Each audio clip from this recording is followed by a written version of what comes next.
Hello everyone, আমি শুভদীপ। আজকে চলে এলাম একটি নতুন ড্রয়িং নিয়ে, যেটাতে আমি একটি লক্ষ্মী ঠাকুরের ছবি করছি। এটার মেন উদ্দেশ্য ছিল যে এটাকে অতটাও ডিটেলসে না এনে জাস্ট এটা যে লক্ষ্মী ঠাকুর, সাইডে প্যাঁচা এবং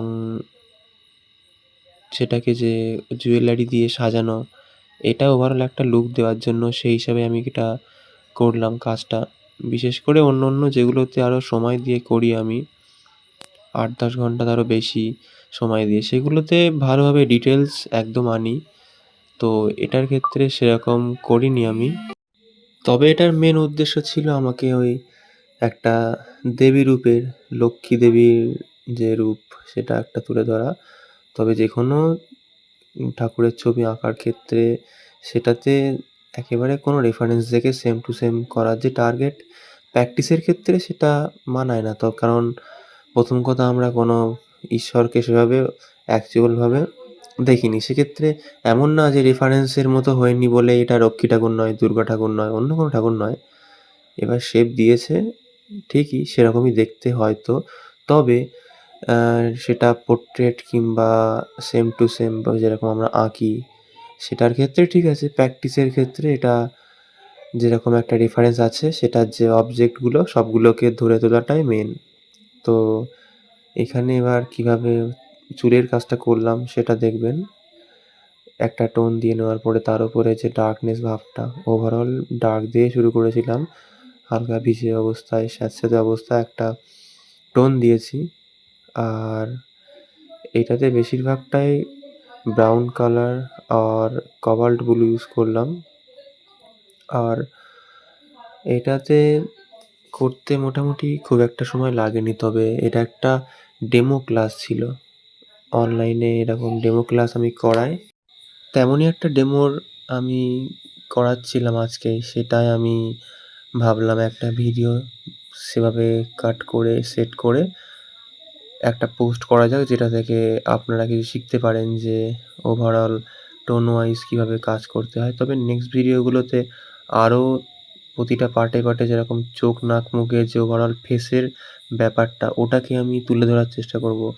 অ্যাকচুয়ালি একটু ভিডিও করার সমস্যা হয়, কারণ আঁকতে গেলে আঁকাতে মনোসংযোগ দেওয়ার সাথে সাথে ভিডিও করাটা একটা অন্যরকম একটা ব্যাপার। তো সেক্ষেত্রে ওটাকে আনতে গেলে একটু প্রবলেম হয়, ফুল ফোকাসটা হয় না আঁকার ক্ষেত্রে। তো ওটা নেক্সট ভিডিও থেকে অবশ্যই চেষ্টা করব, যাতে আপনাদের অবশ্যই সুবিধা হবে যে পার্টে সেগুলো দেখতে, বুঝতে এবং শিখতে। তো এখানে আমি বেশিরভাগটা ডিটেল ওয়াইজ কাজ করি। সো বেশি হালকার উপরে করেছি জুয়েলারির দিকটা। তো নিচের দিকটা ছেড়ে দিয়েছি, কারণ পোর্ট্রেট হোক আর ডিটেলসের হোক আর ডেমো যেটাই হোক, সব জায়গাতে যদি একদম সেম টু সেম বা সব জায়গাতে ডিটেলস বার করতে গেলে, ডিটেলস আঁকার ক্ষেত্রে ঠিক আছে সেটা। তবে অন্য যে কাজগুলো সেগুলোতে একটু যে কোনো জায়গাতে ছেড়ে দিলে জিনিসটা ভালো দেখায়। কোনো একটা মেইন অবজেক্টের উপরে সেটা ডিটেলসে বার করে যে অবজেক্টগুলো, তারপরে কিছু জায়গাগুলো সাইডে কিংবা যে কোনো সাইড অবজেক্ট যেটা আছে সেগুলোকে স্প্রে করে কিংবা ভিজে অবস্থাতে একটা টোন দিয়ে দিলেই আর দরকার হয় না। তো আস্তে আস্তে সেভাবে আমি অনেকটাই কাজ এটা হয়ে গিয়েছিল। প্যাঁচাটা যেহেতু সাদা, ওই জন্য আমি ওটার ক্ষেত্রে অতটাও কাজ করিনি। প্রথমেই বললাম যে এটাতে অতটাও আমি সব কিছুর দিকে অতটাও মানে ফোকাস দেইনি। এটাতে জাস্ট আমার মেন উদ্দেশ্য ছিল যেটা বললাম, যে একটা লক্ষ্মী দেবীর মুখ মানে ছবি আমি সেটা করব। যদিও লক্ষ্মী পুজো চলে গিয়েছে, এবার আস্তে এটা অনেকটাই হয়ে গিয়েছে। জুয়েলারির দিকটা অনেক ডিটেলস ছিল, অনেক ডিটেলস ছিল। তো আমি এটা একটা নরমালে করেছি, সেটা জাস্ট অবজেক্ট বোঝানোর জন্য। এভাবেই করবে। এখানে এটা একটা শেখার জিনিস আছে যে অবজেক্টগুলো বা সবগুলোকে ডিটেলস করতে গিয়ে অনেক সময় ছবিটার কাছে দূরের ব্যাপার, কোনো ক্ষেত্রে সেটার ঠিকঠাক হয় না বা সমস্যা হয়ে যায়, ভুল হয়ে যায়। তো সেক্ষেত্রে মেইন অবজেক্টটা আগে আমাদেরকে জানতে হবে। তারপরে সেটাতে ফোকাস করে সাইড অবজেক্টগুলো ছেড়ে দিতে হবে। এটা একটা ওয়াটার কালার অনেকটা মেইন। এবার সব কিছু প্র্যাকটিসের উপরে।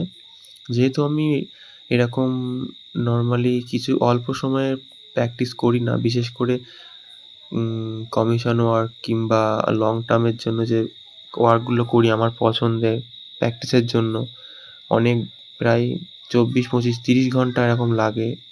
১ সপ্তাহ ২ সপ্তাহ ধরে করি। তো সেগুলো কিছুদিন বন্ধ রেখে আমিও এখন এগুলো কম সময়ে করার চেষ্টা করছি। সেগুলোই ডেমো ক্লাসে করে দিচ্ছি। সেগুলোই YouTube এ ভালোভাবে পেয়ে যাবেন। তো দেখতে, দেখতে হয়ে গেল। আর কেমন হয়েছে জানাবেন। তো কেমন লেগেছে অবশ্যই জানাবেন। আর যদি কেউ কমিশন ওয়ার্ক করাতে চান তো আমার সঙ্গে অবশ্যই যোগাযোগ করবেন।